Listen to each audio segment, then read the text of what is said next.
working in the spirit of the Golden Empire. This is 17 News at noon. Governor Gavin Newsom is streaming live every day at noon to give an update on the coronavirus crisis in our state. Today, he's talking about preparing for a possible surge in cases. Let's take a listen in. From our cash will be sent to the national stockpile to be immediately distributed to states in need, particularly the state of New York. So I just want to thank our team for assembling over the weekend the appropriate equipment, making sure that these vents work, making sure that these are the vents that were recently refurbished and repurposed for exactly the purpose that they're assigned. And again, our hearts and prayers go out to everybody as it relates to meeting this very difficult week head on and making sure that we have all of the appropriate personnel, appropriate sites, as well as equipment, particularly ventilators, to support those most in need. I want to, though, make an argument for the state of California's efforts in the context of putting in perspective the work that's being done, not just, again, here, but over the course of many, many months, by reminding everybody that we started on this journey in January with repatriation flights that came back into the United States through the state of California for people in mainland China, American citizens. We brought them on to Air Force bases here in the state of California. It began the formal relationship, the formal partnership with the federal government, the CDC, and their respective agencies. Of course, that generated a lot of attention and obviously raised the alarm bells for the state of California that we needed to prepare not only to address the needs of those that were being repatriated, but begin the process to really start focusing on preparing for COVID-19 and the prospect that this virus was going to spread. That was brought further into focus with the Grand Princess Cruise Line, which generated national attention and certainly generated a lot of energy and focus in Northern California, in the Bay Area. And those relationships were only strengthened. And as a process of, or rather as an extension of those relationships being strengthened, it forced our hand to really start looking at assets, looking at sites, alternative care sites, not just our hospital sites, but alternative care sites that can not only meet the needs of those that were coming off the Grand Princess, but the expectation then that the coronavirus would spread and the peak needs would exceed our capacity to deliver within our 416 hospitals. So over the course of months, the state of California has been preparing in a very deliberative way. We've phased our preparation in different frames. Phase one is the focus of today's press conference. We want to let folks know that our phase one procurement includes some 50,000 beds above and beyond what is currently available in our hospital system. And I say currently with a caveat. We have 416 hospitals in our hospital system, some 75,000 licensed beds. We have asked the hospital system itself to create capacity to surge by roughly 40%, so 30,000 beds within the hospital system itself. The additional surge, the 50,000 phase one goal, would come from the state working with partners at the local level, 20,000 beds for alternative care sites. So within the hospital system, acute care, a focus on building capacity and assets in and around those hospital footprints, in and around the emergency rooms, in and around the operating rooms, with existing staff to the extent we need to surge the staff, a health corps support that we've been talking about the course of the last week or so. This is one of the sites of the 20,000 sites that the state of California has procured, and as you can see behind me, quite literally is being brought into a condition where we can start accepting patients as early as April 20th. We're here in the Sacramento region, the Sleep Train Arena, where the Sacramento Kings once played. This is a site that will provide for 400 beds specifically for patients that are either being discharged from our hospital system, from our emergency departments, or going here directly with mild to moderate symptoms. The acute care will continue to be provided in our hospital system as part of their larger surge. This is one of a dozen plus sites that the state of California has already procured. We currently have locked in 4,613 specific bed sites now throughout the state of California. We have sites like this arena in every major region in the state of California. Those 4,613 beds are currently locked down, but they're not by any stretch the totality of what we're trying to source and the number, again, of 20,000 that we ultimately are going to seek. We have 5,005 additional beds that we currently have identified and in the process of negotiations, but we've locked in, like we have here, 4,613, again with an anticipated peak into mid-May. So we're well on schedule, all part of our ongoing preparation plan, phase one, to get to those 50,000 beds. Let me flesh out a little bit more about what those beds look like, because they all don't look like this arena. We worked first to secure Seton Hospital in Northern California, hospital that was no longer operating as it once was, 220 beds specifically now available at Seton. We did the same for St. Vincent Hospital down in Los Angeles. 266 beds will be made available. And by the way, that goes operational on Monday, April 13th, because of a partnership with Dignity and a partnership with Kaiser. And I want to thank Dignity and Lloyd Dean, Kaiser and Greg Adams for their support, their stewardship, working with the county to secure that site and make St. Vincent operational. Of course, the USNS Mercy, also part of that hospital surge, 550 beds as part of phase one of their capacity build. So those are on the hospital side. Those are assets locked in. On the alternative care site side of things, not only, again, this arena, but we've identified Fairview Developmental Center, 520 beds. We've identified Porterville Developmental Center, 246 beds. We have identified other locations throughout the state of California, including hotel rooms in San Carlos, 120 beds.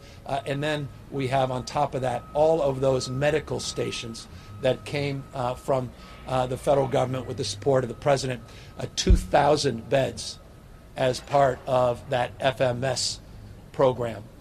5 of those sites are already up, not necessarily running, but locked down, and we've unloaded all of the cash, the equipment, and supplies, and we have prepped those sites. 3 additional sites of those original 8, 250 beds per. That's the 2,000.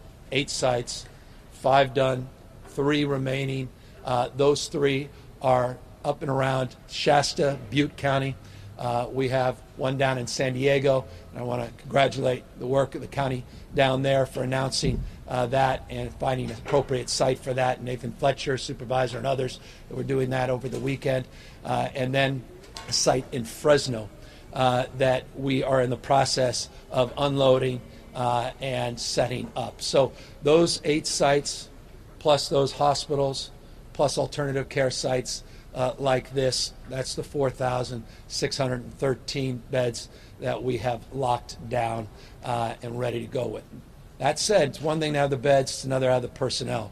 And just to explain a little bit about how these things are working, the hospitals, I talked about the partnership with Kaiser and Dignity down in Southern California. Each and every site has different operations, different specs in terms of support, who's managing them, where we're procuring the appropriate protective gear, and the like. The FMS sites, these medical stations, are county-state partnerships. In some cases, the county is taking all the responsibility themselves, but broadly, county-state partnerships. As it relates to sites like this, we are working with the county. That was Governor Gavin Newsom talking about the crisis here in California. He's providing an update, and he will continue providing updates every single day at noon. And you can continue watching the governor's whole live stream on our Facebook page. Well, in Kern County, public health officials have reported 9 new cases of COVID-19 just today. Here are the full numbers as of this afternoon. 239 people have tested positive. That includes 5 non-residents. More than 2,800 have tested negative. Nearly 1,900 people are still waiting for their results, and 2 locals have died. More than 4,900 people have been tested in Kern County.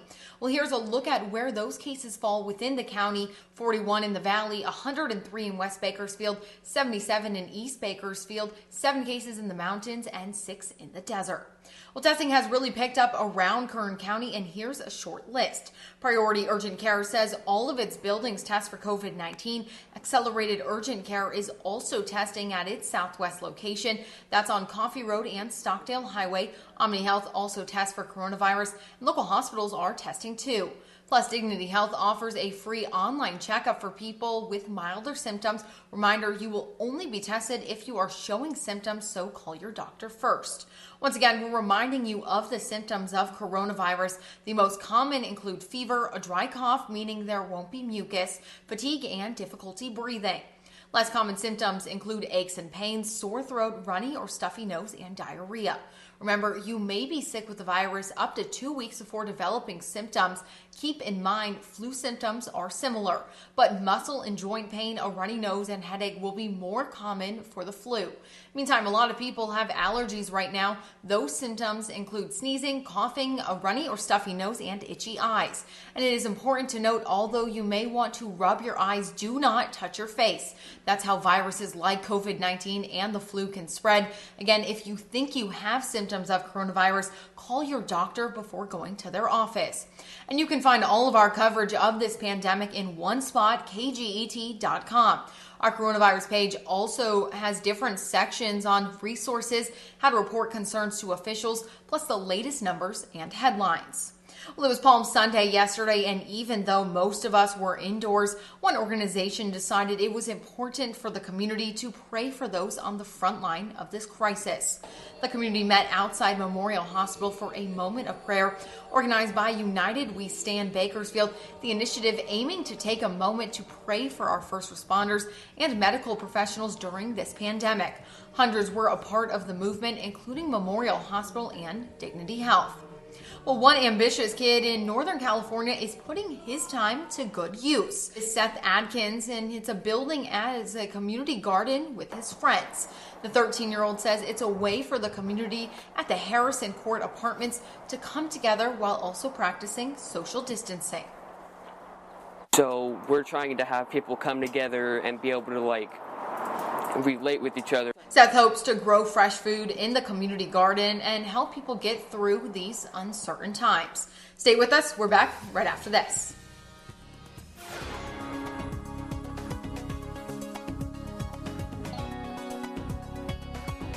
Well, Nicole, we are looking at a pretty nice start to the afternoon here after a lot of rain overnight. Couldn't rule out more showers and maybe even isolated thunderstorm as well, but a beautiful start as we head into the noon hour here. Let's talk about the rain and where it is right now on the satellite radar. And again, we saw heavy rain overnight into early this morning. We're getting a little bit of a break. There are a few isolated thunderstorms that look like they're developing up near the Lost Hills area, so we'll be watching for that. All other areas getting a break for the most part. Looks like maybe a few showers along the 58 heading out into the desert and north of the Kern County line. We're at 57 in Bakersfield right now, a north wind at 6 miles per hour. And as we take a look at the hour by hour, you can see here things are going to be in the lower 60s this afternoon. 45 out of Tehachapi, a west-northwest wind at 6 miles per hour. And as we take a look at the watches and warnings, we do have a winter storm warning for the Kern County mountains above 6,000 feet till 11 o'clock tonight. And that is mainly for the Pine Mountain Club and Cuddy Valley area, where 8 to 12 inches could fall, and Pine Mountain Club has already received quite a bit of snow. Overall, you can see hour by hour in the upper 40s today, but then by midnight slipping into the 30s. And Arvin right now at 55 degrees. A few showers still remain out that way. And then Wasco, a little bit of a break in the clouds there as well, 53 degrees. And then Golden Hills, we've got some clouds and 43 and a little bit on the chilly side. So again, up in the mountains, you'll definitely want to grab a jacket for this morning. Again, we're in the upper 50s for Baker. Bakersfield. Overnight, we were at 50 degrees, close to the normal. Normal high today, 72. We won't be reaching that. In fact, we'll be about 10 degrees off from where we should be this time of year. And then we take a look at other temperatures around Kern County and running into the 50s, 40s into the mountains, and satellite and radar, again, tracking a few storms developing up near Lost Hills. You can see it's now just west of Delano. And again, when we go throughout the afternoon, because of these sun breaks, we may see some of these thunderstorms. Now, we picked up over a half an inch for Meadows Field here at my home, just under a half. Delano, 3/10 of an inch. And then Wasco, almost 3/4. Lamont, almost a half. And then we take a look at the mountain rain totals, 1,900. Lesser amounts in Tehachapi. The Grapevine Peak there, just under a half. Fraser Park, over half an inch with 0.64. And look at Gorman, over 1.25 inches has fallen. And Lake Isabella added to their total with about a half. So plenty of rain all around the area. We're not done yet. You can see that area of low pressure just to the west along the coast near Fresno. This is going to meander, and so we will keep the chance of showers in here through at least Thursday. Now, temperatures today in the 50s and 60s. And again, once that system moves south and east, some ridging will take place Friday, Saturday, and Sunday. And then tomorrow morning, we get another break in the action, but then watch to the south. It wants to steer in more of that moisture, heavy at times, and we'll have to watch for some more higher elevation snow at that as well. And then things start to kind of let off by late Thursday night. And we're looking good in terms of the last 5 Aprils with 0.55 in the gauge. We surpassed 19, 18, 17, and 15. Now we're going to see how we do with 2016 when we picked up just under an inch. So wet weather in place through Thursday, 8 to 12 inches, possibly above 6,000 feet. Still looking, by the time this is all said and done, we've already surpassed the half-inch mark, so we'll get closer to the 1-inch mark, and for the desert, between 1/4 and a half. As we take a look at the valley forecast today, rain showers, a possible thunderstorm, and 60s. And then as we take a look at the mountain forecast, also rain showers, a southwest wind 5 to 10, 45 in Fraser Park, 48 in Tehachapi, and 50s into the Kern River Valley. And then for the desert, a little rainy, breezy, and 54 in Mojave. Your extended forecast, we keep this in place through Thursday, but look at the weekend, Saturday, Sunday, right near 80. And then for the mountains, we'll dry out Friday, Saturday with upper 60s expected. And then for the Kern River Valley, mid-70s return by the weekend. But overall, it is a great start here, Nicole, at noon, when we're getting a break in the action and a little bit of sunshine. But again, by this afternoon, we could see a thunderstorm or even a chance of some more showers coming on in. Thanks, Kevin, for that. And yeah, I was going to say, I noticed even at my house the sun came out, so a nice little surprise. Well, stimulus checks are getting dispersed next week. What can you do to make sure you know where your money is going? Plus, students applying for colleges are encountering some costly problems, why college test postponements are affecting their college search. Your 17 Business Watch is after the break. KGET Business Watch is brought to you by Grapevine MSP Technology Services, the Valley's leading IT service provider. In your 17 Business Watch, TurboTax launched a free stimulus registration product over the weekend. The product is meant to help consumers register with the IRS easily to get their stimulus checks. The TurboTax software launched on Saturday, and it can be soon accessed through the TurboTax Stimulus Center. Users will have to answer a handful of questions, then choose if they want their checks to be sent by direct deposit or mail. Well, millions of American high school students are getting a crash course in just how disruptive the virus outbreak has become on their plans to go off to college next fall. Our story from NBC's Chris Clackham. Like many high schoolers across the country, California's Abby Grable was hoping her volleyball skills could score some scholarship money for college. I'm also trying to get recruited for volleyball, and if the recruiters don't have my test scores, then I can't be recruited. Abby can't get test scores because the tests have been postponed due to the coronavirus. For the students who've been preparing already for these spring ACTs and SATs, I imagine it's quite frustrating. Frustrating and disappointing because, like everything else put off by COVID-19, no one can say when they'll be rescheduled. Definitely, a few kinks in the system here in the coming weeks and months.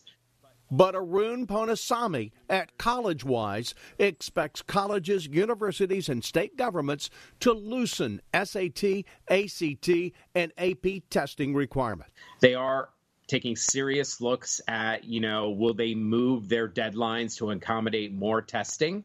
The College Board made the decision to move advanced placement testing online and allow open book during those exams to ensure there's no delay in getting the next batch of high school graduates started on their college education. Chris Clackham, NBC News.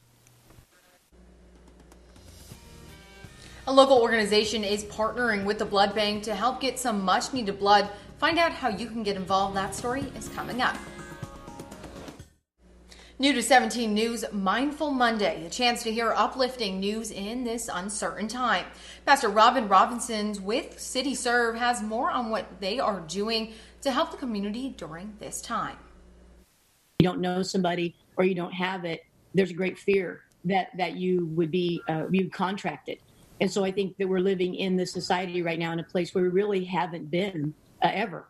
And so we see that with a lot of people. But, you know, what I would say in this moment, and that's what we've been saying from City Serve, is just you know, a couple of things. Number one, we have to find a way to love our neighbor here. This is what it's all about, because people are in need of so many different things, whether it's emotionally or physical needs or whatever it may be. But as we move on that mandate of loving our neighbor, and that brings a spirit of generosity. And so in the middle of that, what I've seen is the people that have been volunteering, the people that have been helping others, there's a way to get your mind distracted off of your own self and put that on somebody else. And what I love about this is that anybody can do something for somebody. For instance, you know, if you're 65 or older, just stay home and take care of yourself, and you're loving your neighbor by doing that.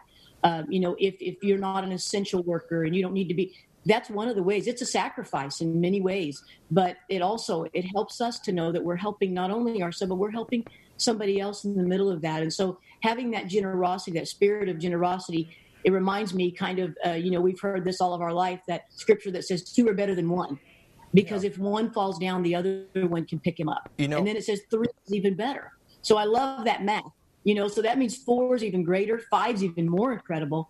And as we just come together and help each other, there are so many ways in our community to be helping right now, Alex. And to me, it's a matter of distraction, of us not being consumed ourselves, but in this moment, thinking about doing something for somebody else. You know, I kind of find it ironic because this is Holy Week, and you think about what's coming up. Churches traditionally are packed during this time of year. This is the busiest time for churches, and I just find it ironic that we're going through this. You know, a lot of people are practicing Lent. A lot of people are referring to, you know, their scriptures. What do you have to say to people who may be, you know, as we go through these tough times, also going through this time when a lot of people are, you know, practicing Holy Week? Yeah. Well, I would say this week that definitely is a focus of many, many, many people in our community, and it should be. You know, in this moment, faith is the thing that will help us. It'll bring strength to each other. And, you know, during this week is one of the craziest times I've been, you know, in ministry and doing things for the last 34 years. And we've done everything from carrying the cross to doing passion plays and the splendor of Easter and, you know, all of those things that are so consuming. And we love that. And it's such a great season. But I think we're in a moment of stillness right now. And in the middle of that, I just encourage people to embrace that. In our busy world, that's tough. Yeah. Because we are so used to being so busy. But in your faith and in your scriptures, be sure that you're focusing on what this season is all about. And man, just being sure that you're, you know, around people. And I only mean that in your family, or be sure that you are talking to people on the phone and that you're not isolating yourself completely. Working in the spirit of the Golden Empire, this is 17 News at noon.